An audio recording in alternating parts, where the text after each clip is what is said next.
Morning મિત્રો, આજે આપણે કાર્બન મોનોક્સાઇડ અને નાઇટ્રોજન ડાયોક્સાઇડ આ બે અણુઓ માટે NO2- જે આયન છે એના માટે અણુની લુઈસ બિંદુ રચના જોવાના છીએ, જેમાં કોયડા નંબર 4.1 અને કોયડા નંબર 4.2 ટૂંકમાં બંને કોયડાઓ તમારી ટેક્સ્ટબુકમાં આપેલા છે. એને આપણે બહુ જ ઇઝી વેથી જવાના છીએ, બહુ ઇઝી વેથી શીખવાના છીએ. હવે મેં તમને લોકોને કાલના લેક્ચરની જે PDF હતી ને એની અંદર લગભગ બધા જેટલા પણ આપણા ચેપ્ટરની અંદર ઉપયોગી હતા લગભગ બધા જ એક્ઝામ્પલના મેં તમને લોકોને આખા ફોટો પાડીને મોકલી દીધા હતા કે એને લુઈસ બંધારણ તરીકે કેમ લખાય અને એનું અણુનું સાદું બંધારણ, જેમાં આપણે બંધને દર્શાવીએ છીએ, ઓલા લીટા બંધના જે દર્શાવીએ છીએ એવું બંધારણ. તમે બંને પ્રકારના બંધારણના પોઈન્ટ્સને તમારી નોટબુકની અંદર વ્યવસ્થિત રીતે લખી નાખ્યા છે, બરાબર. મેં એક્સ્ટ્રા ફોટોઝ એમાં મૂકેલા હતા લાસ્ટમાં. એટલે આજે આપણે એ જોવાના છીએ કે લુઈસ બિંદુ નિરૂપણ આપણે કઈ રીતના કરશું, કે કાર્બન મોનોક્સાઇડના અણુની અંદર ખરેખરમાં અષ્ટક રચના કઈ રીતના પ્રાપ્ત થાય છે એ આપણે જોવાની છે. એના પછી NO2- આયનનું જોશું, ધેન આફ્ટર એકાદો ક્વેશ્ચન આજે આપણે ભણશું, કેમ કે કાલનો લેક્ચર લગભગ બહુ મોટો થઈ ગયો હતો, બરાબર. પણ આ બધી વાતની શરૂઆત કરીએ પહેલા કાલના લેક્ચરનું નાનકડું રિવિઝન કરીએ, કેમ કે એ લેક્ચર આજના જે બે કોયડાઓ શીખવાના છે એના માટે ખૂબ જ ઉપયોગી છે. અને ખાસ વાત, લેક્ચર કોઈ પણ ચાલુ કરો ને એટલે તમારી નોટ પેન બાજુમાં હોવી જોઈએ અને છેલ્લે સુધી જોવાનો. જરાય પણ કંટાળો આવે ને તો એ સાઈડમાં મૂકી દેવાનો અને જોઈ લેવાનો, કેમ કે બહુ જ ઇમ્પોર્ટન્ટ આ ચેપ્ટર છે. તમને લોકોને રસાયણ વિજ્ઞાન ખરેખર શું છે ને એ આખું ચેપ્ટર પૂરું થશે ને ત્યાં તો આમ એટલું બધું ખરેખર નોલેજ હશે કે ના પૂછો વાત, બરાબર. એટલે કોઈ પણ લેક્ચર તમારે વચ્ચેથી કાપવાના નથી. હા, 2 થી 3 વખત લેક્ચર જોવો પડે તો ખાસ જોઈ લ્યો.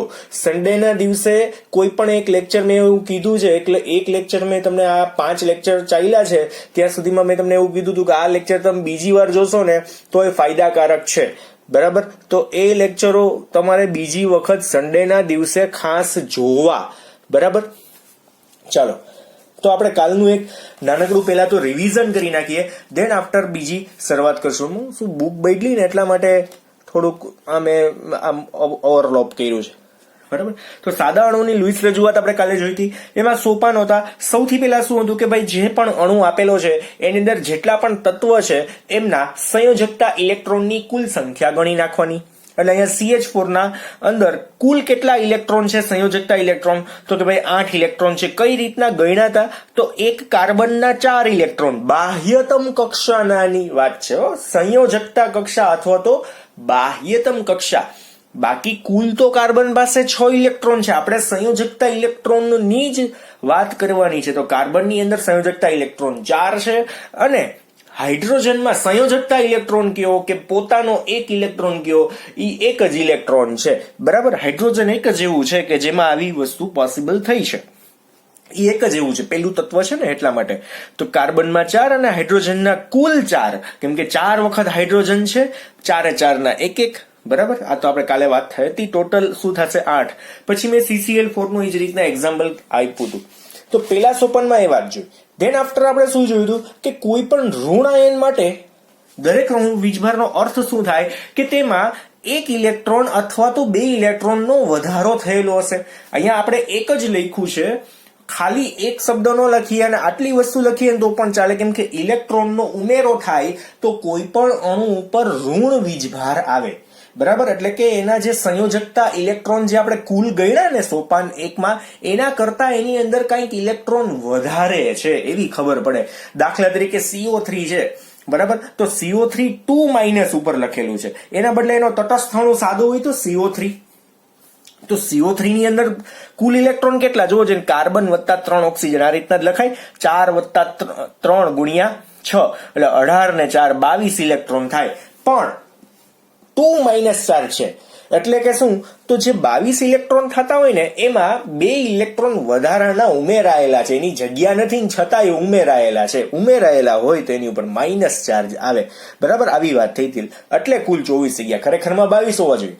એના બદલે જો ઊંધું હોય તો ધન વીજભાર હોય તો જેટલા ધન વીજભાર છે એટલા ઇલેક્ટ્રોનની બાદબાકી, એટલે કે એટલા ઇલેક્ટ્રોન ઓછા છે. કોની સાપેક્ષમાં ઓછા? તો આપણે જે પહેલા સ્ટેપમાં કુલ સંયોજકતા ઇલેક્ટ્રોન ગણ્યા એના કરતા આ પ્લસ ચાર્જ જેટલા ઇલેક્ટ્રોન ઓછા હોય. એટલે કે NH4 છે એનો તટસ્થ અણુ હોય ને તો એમાં કેટલા ઇલેક્ટ્રોન થાય? તો N વત્તા 4 હાઇડ્રોજન બરાબર શું થશે? નાઇટ્રોજનના 5 અને 4 હાઇડ્રોજનના થશે. તો NH4 ના કુલ ઇલેક્ટ્રોન કેટલા થાય? તો અહીંયા આપણે આગળ નથી જોતા કુલ ઇલેક્ટ્રોન કેટલા, તો કે ભાઈ 9 ઇલેક્ટ્રોન થવા જોઈએ. પણ નાઇટ્રોજન ઉપર અહીંયા પ્લસ વીજભાર છે બરાબર. પછી સાઈડમાં લખ્યો હોય ગમે ત્યાં લખ્યો હોય પણ ઉપર પ્લસ વીજભાર એક જ છે. આગળ પાછળ એક નો લખ્યો હોય તો એક જ સમજવો હો. હા, બે હોય તો એ એક્ઝેક્ટલી બગડો લખવો જ પડે, પણ કાંઈ ન હોય તો એક જ સમજવાનો. આ તો તમને લોકોને ખ્યાલ જ છે બરાબર. તો એક ઇલેક્ટ્રોન શું જેટલા પ્લસ ચાર્જ હોય એટલા ઇલેક્ટ્રોનને સંયોજકતા કુલ ઇલેક્ટ્રોન માંથી બાદ કરવાના. તો સંયોજકતા કુલ ઇલેક્ટ્રોન આપણને કેટલા આવ્યા? 9. એમાં પ્લસ ચાર્જ કેટલા છે? તો 1. તો આપણે એક ઇલેક્ટ્રોનને એમાંથી બાદ કર્યો એટલે છેલ્લે અહીંયા આપણને ફાઇનલી શું મળે છે? 8 ઇલેક્ટ્રોન મળે. 9 હોવા જોઈએ એના બદલે 8 મળે. અહીંયા 22 હોવા જોઈએ એના બદલે 24 મળે છે. એટલે જુદા જુદા અણુઓ માટે આવા જુદા જુદા મૂલ્યો હોય, ગોખવાના નથી આવતા. ગોખવા માટે આ વસ્તુ છે જ નહીં. મેં તમને પહેલા જ લેક્ચરમાં લુઈસ બિંદુ નિરૂપણ સમજાવ્યું છે બરાબર છે, એટલે જ સમજાવ્યું છે કે કેમ કે ઇમ્પોર્ટન્ટ છે. ડન? એવું હોય તો એ લેક્ચર પણ જોઈ લેજો બીજી વખત. ધેન આફ્ટર શું હતું? જો સંયોજકતા પરમાણુની રાસાયણિક સંજ્ઞા આપણે જાણતા હોઈએ તો સંયોજનનું બંધારણ પણ જાણતા હોઈએ તો તેમાં કુલ બંધ અને ઇલેક્ટ્રોન યુગ્મ કેટલા હશે કાં તો ઇલેક્ટ્રોનની કુલ સંખ્યા આપણે જાણી શકીએ ખરી. ટૂંકમાં આમાં ઘણી બધી વસ્તુઓ ટૂંકમાં આપણને ખબર પડી જાય. હવે આ ત્રીજો પોઈન્ટ એવો છે કે સંજ્ઞા તમને લોકોને ખ્યાલ હોય, દરેક તત્વો કેટલા બંધથી જોડાવાનું છે એ પણ તમને લોકોને ખબર હોય. તો આપણે અહીંયા શું લખ્યું? તે ઇલેક્ટ્રોનની કુલ સંખ્યા ઉપરથી જાણી શકીએ એવું કીધું છે. તો કુલ કેટલા બંધ છે અને કેટલા ઇલેક્ટ્રોન યુગ્મ છે એ બધી જ વસ્તુ કોના ઉપરથી જાણી શકીએ? ઇલેક્ટ્રોનની કુલ સંખ્યા ઉપરથી આપણે જાણી શકીએ. તો જાણી શકીએ ને, કેમ કે તમને લોકોને ઓલરેડી ખબર જ હોય કેટલા બંધ છે. ડન? ત્યાર પછી સામાન્ય રીતે અણુ કે આયનમાં સૌથી વધુ વિદ્યુત ધનમય પરમાણુને કેન્દ્રમાં લખવામાં આવે છે, વિદ્યુત ઋણમય પરમાણુને ક્યાં લખવાનો આવે છે? કેન્દ્ર, ટૂંકમાં એની ફરતે લખવાનો આવે છે. તો NF3 છે એમાં નાઇટ્રોજન છે ને એ ઓછો વિદ્યુત ઋણ છે અને ફ્લોરિન છે ને એ વધારે વિદ્યુત ઋણ છે. CO3 2- માં કાર્બન છે એ ઓછો વિદ્યુત ઋણ છે અને ઓક્સિજન છે ને એ વધારે વિદ્યુત ઋણ છે. તો અહીંયા આપણે નાઇટ્રોજન અને કાર્બનને કેન્દ્રમાં લખવાના, ફ્લોરિન અને ઓક્સિજન એની ફરતે લખવાના, એટલે ફરતે લખેલા છે બરાબર. પછી એની ઉપર જે ચાર્જ આવે છે આપણે પછી લખવાનો. એટલે આ પોઈન્ટ આવી ગયો, ચોથો પોઈન્ટ. અને ધેન આફ્ટર પાંચમું સોપાન કે જે ઇલેક્ટ્રોન બંધમાં ભાગ લે છે એ બધાને આપણે બંધકારક ઇલેક્ટ્રોન કહેવાય. એટલે આ બંધકારક ઇલેક્ટ્રોન છે બધા. અને જે ઇલેક્ટ્રોન બંધમાં ક્યાંય ભાગ લેતા નથી આ બધાને શું કહેવાય? અબંધકારક ઇલેક્ટ્રોન. સોરી. એટલે NF3 ની અંદર મેં તમને લોકોને એક્ઝેક્ટલી બતાવ્યું હતું કે ભાઈ NF3 ના કુલ ઇલેક્ટ્રોન કેટલા? તો 26. એમાંથી બંધકારક કેટલા? તો બંધકારક કઈ રીતના ગણી શકાય? તો જેટલા પણ બંધ છે એમના ઇલેક્ટ્રોનનો સરવાળો કરી નાખવાનો. જેટલા બંધ છે એના ગુણ્યા 2, 3 બંધ છે એના ગુણ્યા 2. શું કામ એને 2? કેમ કે એક બંધ માટે 2 ઇલેક્ટ્રોનની જરૂર છે. તો બંધકારક ઇલેક્ટ્રોન બરાબર 6. 3 દુ 6 સીધી જ ખબર પડી જાય. બાકી ટપકા તમે ગણો તોય ખબર પડી જશે. 1 2 3 4 5 અને 6 બરાબર. બાકીના ટપકા કેટલા હોવા જોઈએ? તો 26 માંથી 6 જાય તો 20 હોવા જોઈએ. અને આમ ગણી લ્યો ને તોય 20 જ થાય બરાબર. 6 તેરી 18 ને આ 2 20 બરાબર. બહુ સિમ્પલ હતા. તો આનો ઉપયોગ આજના જે ક્વેશ્ચન છે નિયમનિષ્ઠ ભાર કાં તો ફોર્મલ ભાર એની અંદર આજે આપણે લેવાના છીએ. એટલે ખાસ ત્યારે પણ તમારે ધ્યાન રાખવાનું છે. ઓકે, તો આજે આપણે જે ક્વેશ્ચન છે એની શરૂઆત કરીએ. એમ કે કાલનું રિવિઝન અહીંયા સુધી હતું એ પતી ગયું છે. ઓકે, ચાલો. તો હવે જે વાત હતી એ જોઈએ. CO અણુની લુઈસ બિંદુ રચના આપણે જોવાની છે. તો એ છે ને મિત્રો ટોટલ 3 સોપાનની અંદર છે. તો સૌથી પહેલા આપણે એમ જોઈએ ને કે સોપાન 1. સોપાન 1 ની અંદર આપણે શું કરવાનું હશે? તો સોપાન 1 માં તમારે શું કરવાનું છે? તો સંયોજકતા કુલ ઇલેક્ટ્રોનની સંખ્યા નક્કી કરવી. સંયોજકતા કુલ ઇલેક્ટ્રોનની સંખ્યા નક્કી કરવી. તો એ તો તમને લોકોને બહુ સરસ આવડે છે. ફોર એક્ઝામ્પલ અહીંયા આપણે જોઈએ તો શું લખવાનું આવશે? એટલે કે કાર્બન છે વત્તા આપણી પાસે કોણ છે? ઓક્સિજન છે. કાર્બનના સંયોજકતા ઇલેક્ટ્રોન મિત્રો કેટલા છે? તમારી ટેક્સ્ટ બુક કરતા સહેલી રીતે જઈએ છે. કાર્બનના સંયોજકતા ઇલેક્ટ્રોન 4 છે. ઓક્સિજનના સંયોજકતા ઇલેક્ટ્રોન કેટલા છે? 8 છે. આ ભૂલથી લખાઈ ગયા 18. કેટલા છે? 8.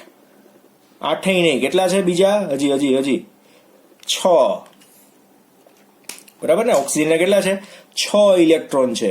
તો ઇક્વલ ટુ ટોટલ કેટલા થઈ જશે? 10. એટલે આપણો અહીંયા પેલું સોપાન પતી ગયું કે પેલા સોપાનમાં કુલ ઇલેક્ટ્રોન કેટલા? તો કે ભાઈ 10 ઇલેક્ટ્રોન કુલ હાજર છે. સી અને ઓ નું જો બંધારણ બને તો એમાં 10 ઇલેક્ટ્રોન હાજર છે. હવે બીજું આના અંદર શું આવશે? સોપાન 2. બીજા સોપાનમાં શું કરવાનું છે? તો એની ગોઠવણી કરવાની છે. બરાબર છે? કોની? તો પરમાણુઓની અણુના તત્વોની ગોઠવણી. બરાબર છે? બીજા સ્ટેપમાં આપણે ગોઠવણી કરી નાખીએ. તો ગોઠવણી કઈ રીતના થશે? તો બહુ સિમ્પલ છે. પહેલા જ મેં કીધું હતું કે ભાઈ વિદ્યુત ધનમય પરમાણુ વચ્ચે અને બાકીને ફરતે વધારે વિદ્યુત ઋણમય તત્વો આવી જશે, પણ આમાં તો 2 જ છે. એટલે કઈ રીતના ગોઠવાશે? સી અને ઓ થી ગોઠવાશે. આવું કઈક બંધારણ હશે. બરાબર છે? આ એનું શું છે? બંધારણ. આવું કઈક હશે. પણ એમની વચ્ચે બંધ કેટલા? પછી આપણે અહીંયા ત્રીજા સ્ટેપની અંદર સોપાન 3 લખવાનું છે. સોપાન 3, જેમાં શું કરવાનું છે? અષ્ટક રચના પ્રાપ્ત થાય તે પ્રમાણે ઇલેક્ટ્રોનની ગોઠવણી કાં તો વહેંચણી કરવી. બરાબર છે? જે રીતના અષ્ટક રચના પ્રાપ્ત થાય એ પ્રમાણે આપણે ટૂંકમાં અહીંયા બંધ બનાવવાના છે અને બંધ રચવા તો લખવા, બનાવવા. બરાબર? તો કઈ રીતના? તો આમાં શું થાય કે ભાઈ કાર્બન છે અને અહીંયા ઓક્સિજન છે. બરાબર? તો સિમ્પલ છે. અષ્ટક રચના પ્રાપ્ત કરવી હોય ને તો દાખલા તરીકે તમે એમ કહો કે સર અહીંયા આપણે 3 ઇલેક્ટ્રોનને એમને રહેવા દઈએ, 1 ઇલેક્ટ્રોનની ભાગીદારી કરીએ. તો આ રીતના આપણે આમ બંધારણ દોરીએ ને તો શું થાય? આમની વચ્ચે કેટલા બંધ બને? માત્ર ને માત્ર 1 બંધ બને છે. પણ અષ્ટક કોઈનું પૂરું થાય છે? તો કે ભાઈ હા, ઓક્સિજનનું થાય છે. 1 2 3 4 5 6 7 અને 8 ઓક્સિજનનું પૂર્ણ થાય છે. કાર્બનનું પૂર્ણ થતું નથી. કાર્બનમાં કેટલા થાય? તો 4 અને આ એક બંધમાં ભાગ લે તો ટોટલ 5. એના 8 ઇલેક્ટ્રોન થતા નથી. તો આ બંધારણ આપણું કેવું છે? આ બંધારણ કેવું થશે? આખું આ ખોટું બંધારણ થશે. તો સાચું બંધારણમાં શું કરશું? તો અષ્ટક રચના પ્રાપ્ત થાય એ રીતના આપણે દોરીએ. બરાબર? તો હવે આપણે અહીંયા ઇલેક્ટ્રોન દોરીએ. ધ્યાન આપજો ખાસ કે ભાઈ કાર્બનના જે ઇલેક્ટ્રોન છે એના અહીંયા હું એક ઇલેક્ટ્રોન 2 3 અને 4 આ રીતના દોરીએ. અષ્ટક રચના બધાની પૂર્ણ કરવી છે ને. બરાબર? Then after 5 6 7. બરાબર? જોજો કઈ રીતના કરું છું એ.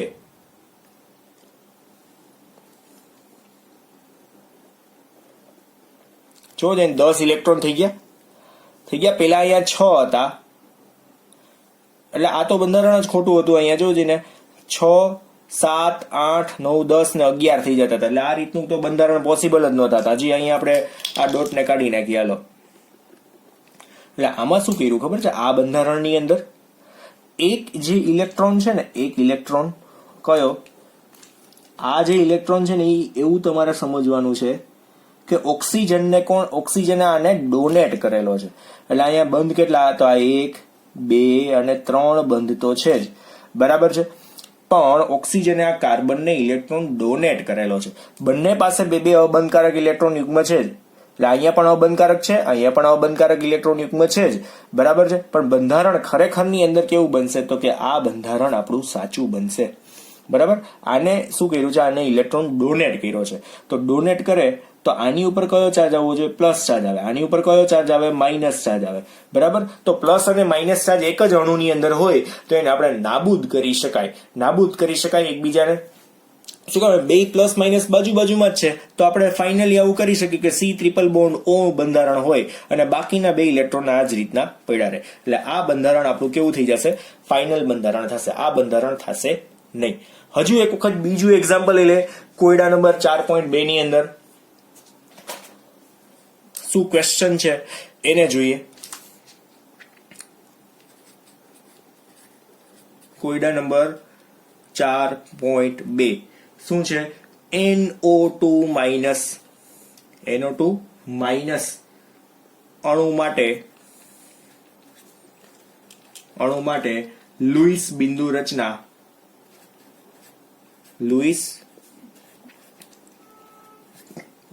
રચના લખો. 4.2 નંબરનો ક્વેશ્ચન, NO2 માઇનસ. તો પેલા બે સ્ટેપ તો આપણા સિમ્પલ જ છે, એટલે તમારે જો એક્ઝામમાં પૂછાય તો આપણે સોપાન 1 અને સોપાન 2 લખ્યું હશે ને તો એના તો માર્ક મળશે જ તમને લોકોનો. સોપાન 1 માં શું છે? તો સંયોજકતા કુલ ઇલેક્ટ્રોન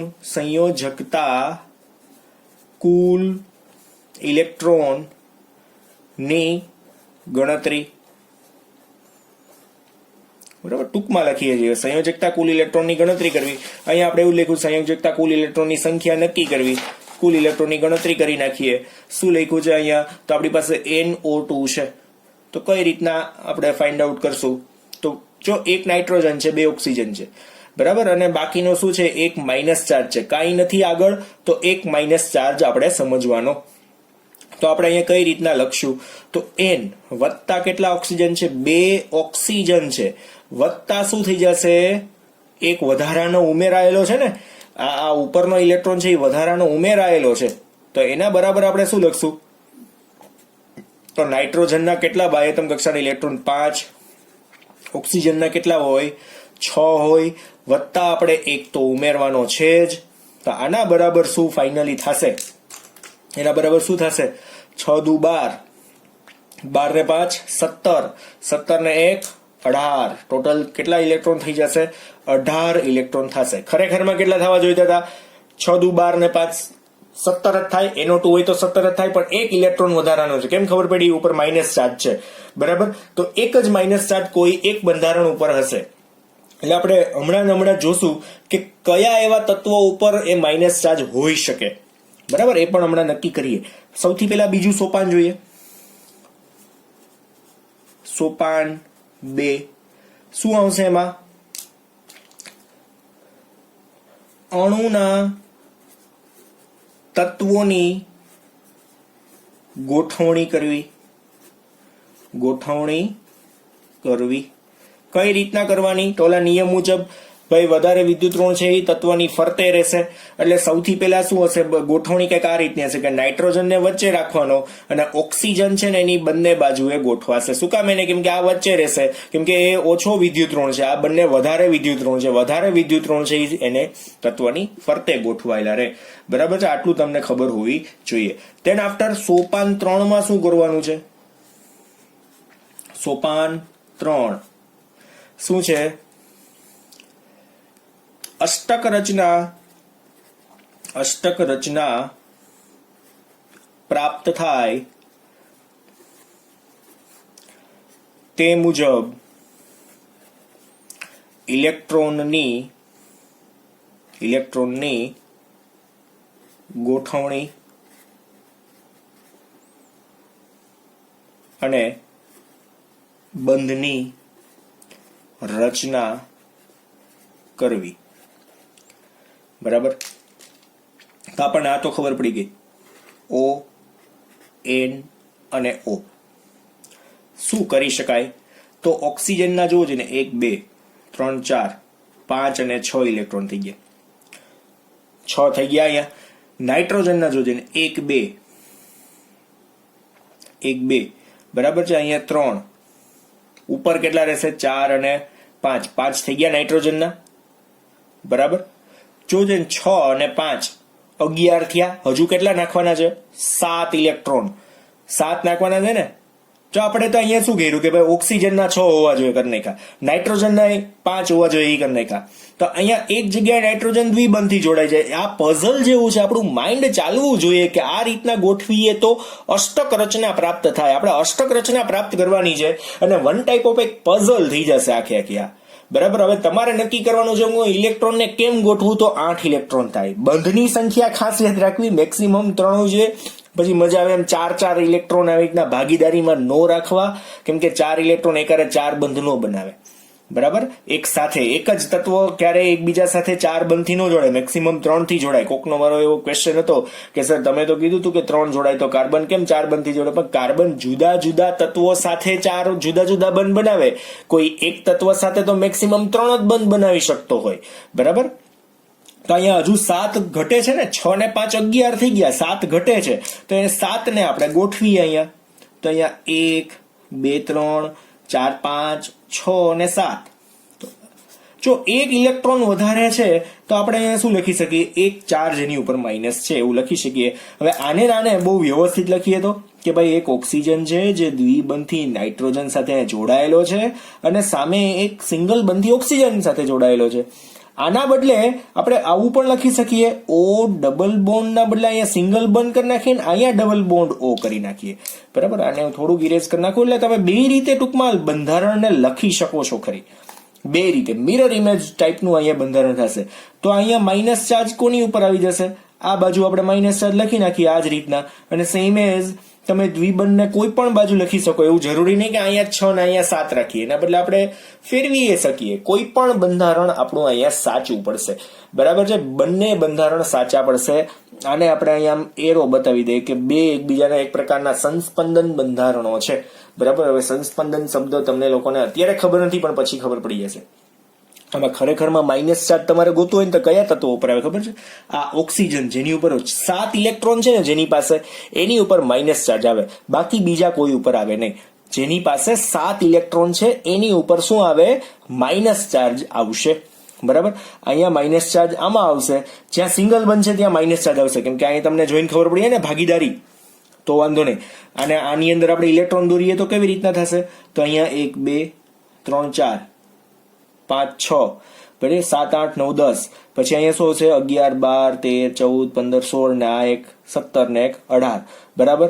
હવે એ જ વસ્તુ અહીંયા શું થઈ જશે? અહીંયા આ રીતના થઈ જશે 1 2 3 4. બરાબર. આની પાસે 4, આની પાસે આની પાસે 4 ઇલેક્ટ્રોન, આની પાસે 2 ઇલેક્ટ્રોન, અને આની પાસે એવા કેટલા છે? 6 ઇલેક્ટ્રોન. 4 2 અને 6. તો અહીંયા 4 2 અને 6, જેની પાસે 6 ઇલેક્ટ્રોન અહીંયા તમને દેખાય છે એની ઉપર માઇનસ ચાર્જ ખરેખરમાં આવે. આ રીતના આપણે દર્શાવી શકીએ. સમજાય છે એક્ઝેક્ટલી? આ બે કોયડાઓ જે છે મોસ્ટ ઇમ્પોર્ટન્ટ થઈ જશે તમારા માટે. કાર્બન મોનોક્સાઇડ અને NO2 માઇનસ, અને આના સિવાયના મેં તમને લોકોને લગભગ બધા જ પોઈન્ટ તમને આપેલા છે, એક્સ્ટ્રા એક્ઝામ્પલ્સ તમને લોકોને આપેલા છે. બરાબર. આવડી જાય એવું જ છે. એટલે હવે આજનો જે નવો ક્વેશ્ચન છે એની આપણે શરૂઆત કરીએ. એક જ નાનકડો ક્વેશ્ચન, એમાં પણ હું તમને લોકોને એક કોયડો આપી દઈશ જે જાતે તમારે કરવાનો છે, જે હું તમને નેક્સ્ટ લેક્ચરની અંદર સોલ્યુશન કરાવીશ. બરાબર. પણ આ બે પોઈન્ટ 18 ઇલેક્ટ્રોનને મારે કેવી રીતના ગોઠવવા અને અષ્ટક કઈ રીતના, હા તમને એ કહેવાનું બાકી રહી ગયું કે અષ્ટક આમાં પ્રાપ્ત થયું કે નહીં. તો ગણવું હોય તો અષ્ટક કેવી રીતના પ્રાપ્ત થાય તો જોવું જોઈએ ને. આ જ વસ્તુ માટે હું અષ્ટક પ્રાપ્ત કરાવી દઉં. આને હું આપણે એમ તો એક રીતે જોઉં તો મોટી રચનામાં દોરી દઉં તમને લોકોને. આપણે બંને બંધારણને દોરીએ. પેલું બંધારણ મેં કયું કરાવ્યું હતું? કાર્બન અને ઓક્સિજન. બરાબર છે. જેમાં મેં શું કીધું હતું કે 3 ઇલેક્ટ્રોનની ભાગીદારી. તો 1 2 3 4 5 6 7 8 9 અને 10. જોજો આની અંદર મેં કઈ રીતના ભાગીદારી કરી હતી તો જોવો જોઈને આ અષ્ટક રચના પ્રાપ્ત થઈ ગઈ. 8 ઇલેક્ટ્રોન તમને દેખાય જ છે જોઈને. બરાબર. સેમ એઝ એ જ વસ્તુ અહીંયા પણ પોસિબલ થઈ, તો અષ્ટક રચના પ્રાપ્ત થઈ ગઈ. બરાબર ને? થઈ ને? હવે બીજું જોઈએ. ONO, O N અને O 18 ઇલેક્ટ્રોનને ગોઠવવાના છે. ઉપર આપણે માઇનસ ચાર્જને બતાવી દઈએ, 18 ઇલેક્ટ્રોન છે, માઇનસ ચાર્જને પણ બતાવી દઈએ. પણ ઇલેક્ટ્રોન જોવો જોઈએ અહીંયા. 1 2 3 4 5 6 7 8 9 10 11 12 13 14 15 16 17 અને 18 થઈ ગયા. થવા જોઈએ 17. 17 ના બદલે 1 વધારાનો છે એટલે 18 ઇલેક્ટ્રોન થાય. હવે આની અંદર આપણે અષ્ટક રચના દેખાડવી હોય તો જોજો આ ઓક્સિજન માટે જો 8 થાય છે, 6 અને 2 8 થઈ ગયા. હવે આ નાઇટ્રોજન માટે જો 5 જ છે, પણ આ જો આ 1 ઇલેક્ટ્રોન આવી ગયો તો આ 4 5 6 7 અને 8 થઈ ગયા. ઓક્સિજન માટે દેખાય છે તમને આ 2 ને 2 4 5 6 7 અને 8 ભાગીદારી થાય એટલે બધા ઇલેક્ટ્રોન એકબીજાના ગણવાના જ હોય. વળી પાછા એમ ન કહેતા સર આમાંય ગણ્યા આમાંય ગણવાના, આ ગણવાના જ હોય ને. મેં તમને પહેલા જ કીધું હતું કે એક ઘરમાં તમે 4 વ્યક્તિઓ રહ્યો છો, બધાય શું કહે કે આ મારું ઘર છે, બરાબર. ઓફિશિયલી તો ભલે ને એ કોકનું નામ જ લખેલું હોય, પણ છે તો મારું જ ઘર ને, એના જેવી વાત થઈ. બરાબર, શબ્દ તો તમે એમ જ કહેશો કે આ મારું ઘર છે. પછી આમાં 8 ઇલેક્ટ્રોન જોવો જોઈએ ને, આ 7 અને 1 8. તો અષ્ટક રચના પ્રાપ્ત થઈ એ પ્રમાણે આપણે ઇલેક્ટ્રોનને ગોઠવવાના છે. તમારે પઝલ બનાવવાનું ફટાફટ કે 8 ઇલેક્ટ્રોન 3 3 8 થાય એ રીતના આપણે ગોઠવવાના છે. અને બંધની સંખ્યા ખાસ સરખી થવી જોઈએ કે ભાઈ આ કોણ કેટલા બંધથી જોડાઈ શકે. જેમ આવે એમ બંધ બતાવી દેવા નહીં, બરાબર છે. અને જેમ આવે એમ ઇલેક્ટ્રોનને ગોઠવી દેવા નહીં, કે આમ ન ગોઠવાય. તો આ મેથડો છે, આ જ તમારે શીખવાની છે. એટલે જ મેં તમને લોકોને એક્સ્ટ્રા બંધારણો આપ્યા છે, કોષ્ટક આખે આખું એટલે જ આપવાની ટ્રાય કરેલી છે, તો જ તમને લોકોને ખબર પડશે, બરાબર છે. હવે આના પછીનો જે ક્વેશ્ચન છે એ જોઈએ. બહુ નાનકડો એવો ક્વેશ્ચન છે અને સહેલો પણ છે, આવડી જાય એવો છે, બરાબર. જોઈએ નિયમનિષ્ઠ ભાર એટલે શું. ક્વેશ્ચન જોઈએ. નિયમનિષ્ઠ ભાર અથવા તો બીજો શબ્દ છે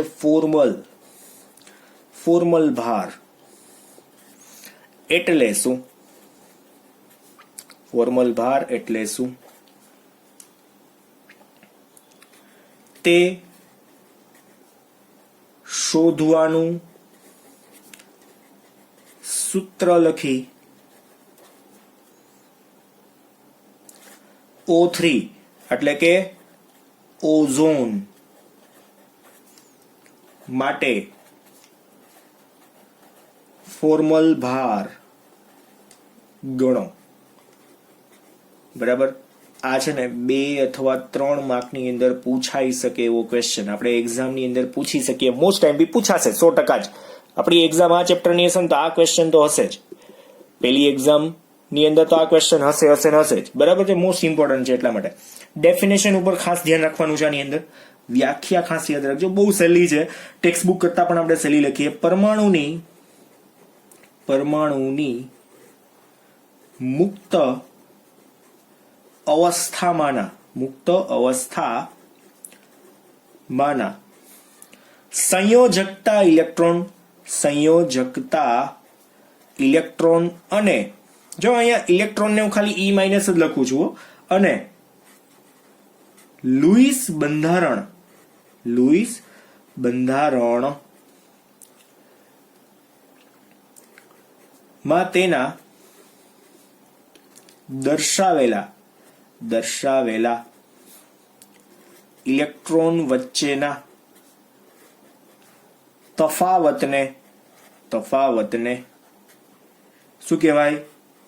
નિયમનિષ્ઠ ભાર અથવા તો ફોર્મલ ચાર્જ અથવા તો ભાર. ફોર્મલ ઇંગ્લિશ વર્ડ છે, ફોર્મલ ચાર્જ ઇંગ્લિશ વર્ડ છે, પણ ગુજરાતીમાં લખીએ છીએ કહે છે.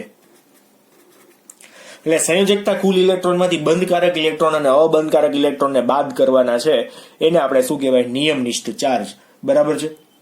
ગણતરી કરવાનો કાંઈ મિનિંગ હતો નહીં, બરાબર. આ કાંઈ ગણતરી કરવાનો મિનિંગ જ નહોતો. આ તો છતાંય સંસ્પંદન બંધારણ ઉપરથી ટૂંકમાં ટ્રાય કરી કે આના જુદા જુદા બંધારણો લખીએ. તમે કોઈ પણ રીતનું બંધારણ લખો તો એનો નિયમનિષ્ઠ ભાર છે ને એ હંમેશા સરખો જ રહે, એવું કહેવા માંગે છે. દાખલા તરીકે મેં તમને કેમ કીધું કે NO2- ને આ રીતના લખાય, O double bond N single bond O અને O single bond N double bond O, આ રીતના. એટલે સિંગલ બંધ તમે કોઈ પણ બાજુ લખો, કોઈ પણ બાજુ એકબીજાના સંસ્પંદન બંધારણ કહેવાય. જુદી જુદી રીતે લખી શક્યા અને છતાં પણ એ સાચા બંધારણ છે. તો નિયમનિષ્ઠ ભાર ઉપરથી આપણે નક્કી કરી શકીએ કે બંનેના નિયમનિષ્ઠ ભાર સરખા હતા, એટલે સંસ્પંદન બંધારણ એ સાચા છે, બીજું કાંઈ જ નહીં. તો આના માટેનું સૂત્ર શું છે? ખાસ આ સૂત્ર આપણે યાદ રાખવાનું છે. FC equal to formal charge બરાબર એફસી ઇક્વલ ટુ શું આવશે અહીંયા? જુદા કલરથી લખીએ. મુક્ત પરમાણુના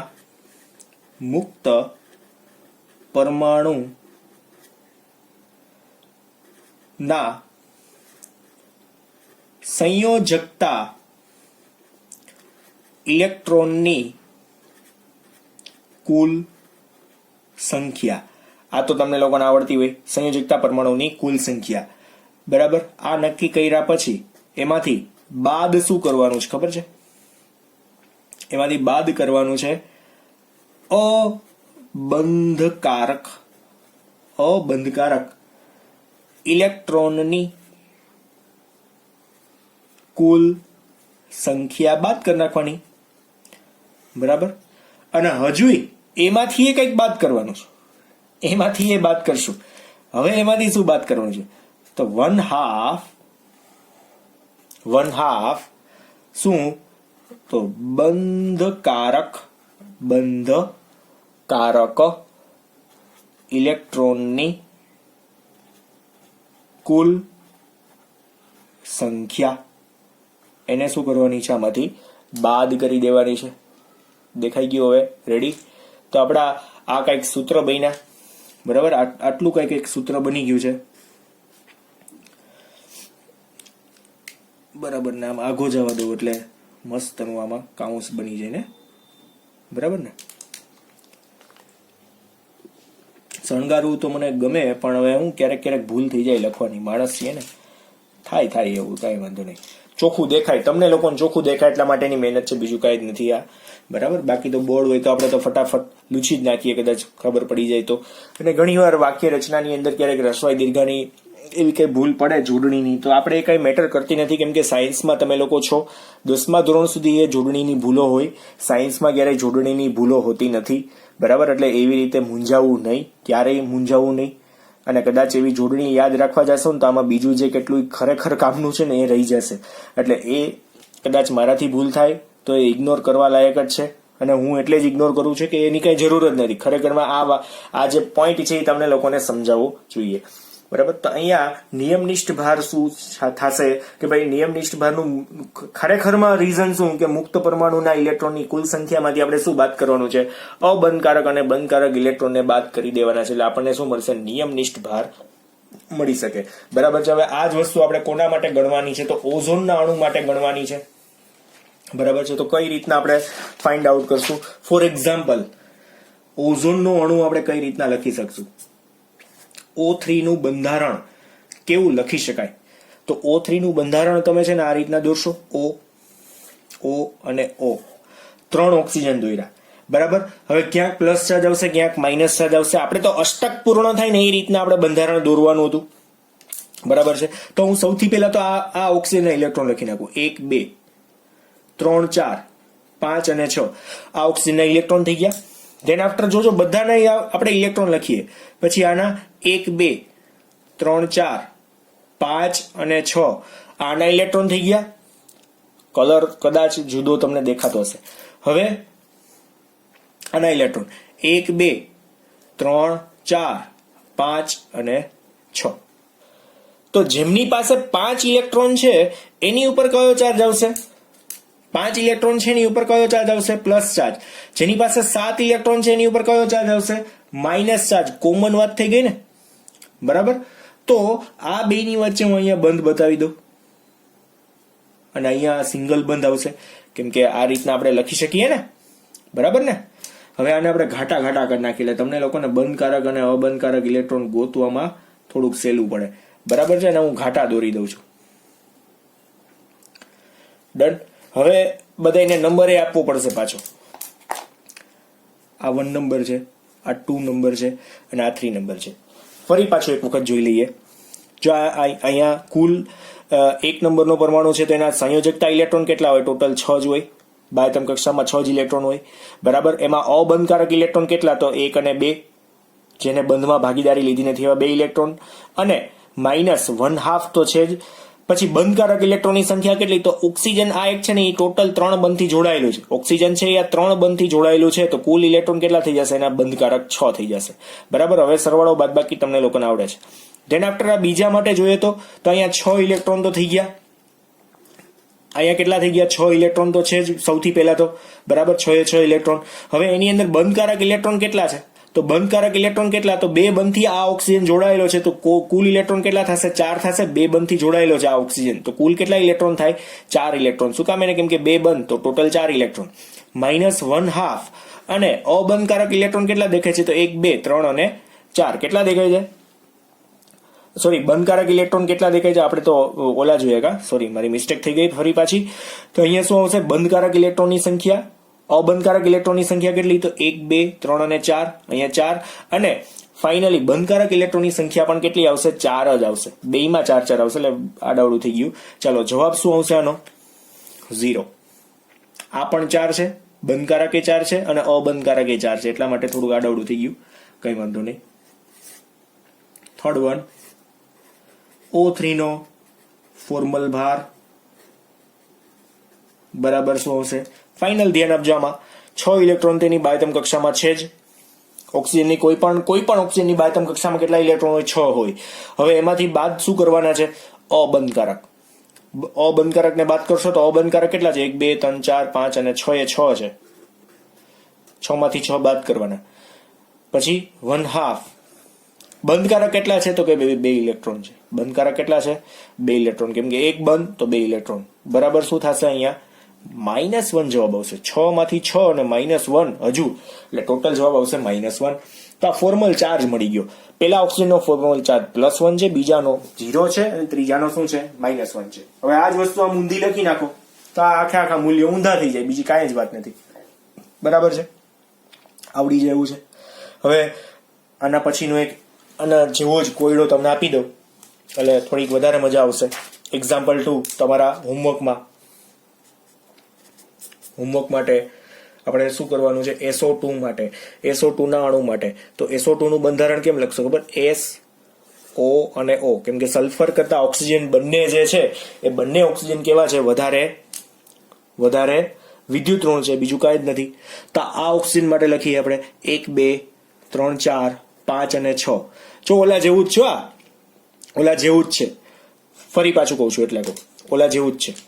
પછી હવે બીજા માટે લખીએ આપણે અલગ કલરથી. આના માટે અહીંયા દ્વિબંધ 1, 2, 3. સલ્ફર અને ઓક્સિજન બંને પાસે બાહ્યતમ કક્ષામાં ઇલેક્ટ્રોનની સંખ્યા કેટલી ખબર છે? 6 જ છે. ખબર તમને લોકોને? સલ્ફર અને ઓક્સિજન બંને પાસે બાહ્યતમ કક્ષાના ઇલેક્ટ્રોનની સંખ્યા કેટલી? તો કે ભાઈ 6. હવે ફાઇનલી લખવાની છે આના માટે તો 1, 2, 3, 4, 5 અને 6. બરાબર, આ રીતનું બંધારણ છે. હવે એમની વચ્ચે આપણે બંધ બતાવી દઈએ, અલગ કલરથી બંધ બતાવીએ. આ એક બંધ છે, આ બીજો બંધ છે અને આ ત્રીજો બંધ છે. જેની પાસે 7 ઇલેક્ટ્રોન છે એની ઉપર માઇનસ ચાર્જ, જેની પાસે 5 જ વધ્યા છે એની ઉપર પ્લસ ચાર્જ. બરાબર, આને હું નંબરિંગ આપી દઉં. આ આપણો પહેલો નંબર છે, આ આપણો બીજો નંબર છે અને આ કયો છે? આપણો ત્રીજો નંબર છે. તમારે લોકોએ શું કરવાનું છે? 1 નંબર આપવાનો છે અને આપણે S1 કરી નાખશું. નો શું આવશે? FC formal charge. પછી O2 નો શું આવશે? FC. આ રીતના જ લખશું હો, બરાબર ને? પછી 3 માટે શું આવશે? O3 નો 3 નંબર છે એટલા માટે O3 એવી રીતના લખીએ છીએ FC. બરાબર શું થશે? ફિક્સ બધામાં હિન્ટ આપી દઉં. બધાના બાહ્યતમ કક્ષાના ઇલેક્ટ્રોનની સંખ્યા ફિક્સ જ છે. હવે તમારે આગળ ગણતરી કરતી જવાની છે. બધામાં કંઈક આવું સૂત્ર આવશે. બરાબર છે? માઇનસ, પછી બધામાં 1/2 પણ આવશે, બધામાં -1/2 આવશે અને ફરી પાછું કંઈક બ્રેકેટમાં તમારે સંખ્યાઓ લખવાની આવશે. બરાબર છે? બરાબર તમારે જવાબ લઈ આવવાના છે. શું આવશે નક્કી કરવાના છે. બંધકારક ઇલેક્ટ્રોન એટલે કયા? જેને બંધમાં ભાગીદારી કરેલી છે એવા. અને અબંધકારક એટલે કેવા? તો જે આ છૂટા છે એવા. બરાબર, બંધકારક ઇલેક્ટ્રોનમાં બધાય ગણવાના આવી જાય. અને અબંધકારકમાં બારના જે નંબરના આપણે ગણીએ છીએ ને એના જ એને ઇલેક્ટ્રોન બારના તમારે ગણવાના. 3 નંબરના ગણી છે તો બારના ઇલેક્ટ્રોન કેટલા છે? અબંધકારક જેને બંધમાં ભાગીદારી કરી નથી એવા કેટલા? 6 જ છે. બંધમાં ભાગીદારી કરી એવા કેટલા ઇલેક્ટ્રોન? તો ઓક્સિજન આ એક બંધ બનાવ્યો છે તો આ એક બંધમાં કુલ ઇલેક્ટ્રોન 2 હોય તો એ બંધકારક ઇલેક્ટ્રોન. બીજી કાંઈ વાત જો એકની તો હિન્ટ આપી દીધી. બરાબર, આ તમારા હોમવર્કમાં છે. તમારે જવાબ મને કેમાં આપવાના છે? 1 2 3 કરીને તમારે યુટ્યુબના કોમેન્ટ બોક્સની અંદર આપી દેવાના છે. શું જવાબ આવે છે તમારે મને કહેવાનો છે. બરાબર, હજુ એક એક્ઝામ્પલ આપણે આના પછીના લેક્ચરમાં કદાચ જો ટાઈમ વધશે તો કરીશ, બાકી આનું ફરી પાછું એક વખત રિવિઝન પણ આપણે કરશું. તો આજે આપણે અહીંયા સુધી રાખીએ. થોડોક લાંબો લેક્ચર થઈ જ ગયો છે. આ પોઈન્ટને તમારે વ્યવસ્થિત જોવાનો છે. બરાબર, મેં તમને લોકોને અષ્ટક રચના પ્રાપ્ત થાય એ રીતના કરાવી દીધું છે અને એક્સ્ટ્રા એક્ઝામ્પલનું તમને પેજ તમને ગયા લેક્ચરની અંદર જ પીડીએફમાં મોકલી દીધું હતું. તો આજે આપણે અહીંયા સુધી રાખીએ. વ્યવસ્થિત હોમવર્કમાં લખી નાખજો, ફેરબુકમાં આખે આખું કમ્પ્લીટ લખજો. અહીંયા સુધી રાખીએ. Thank you.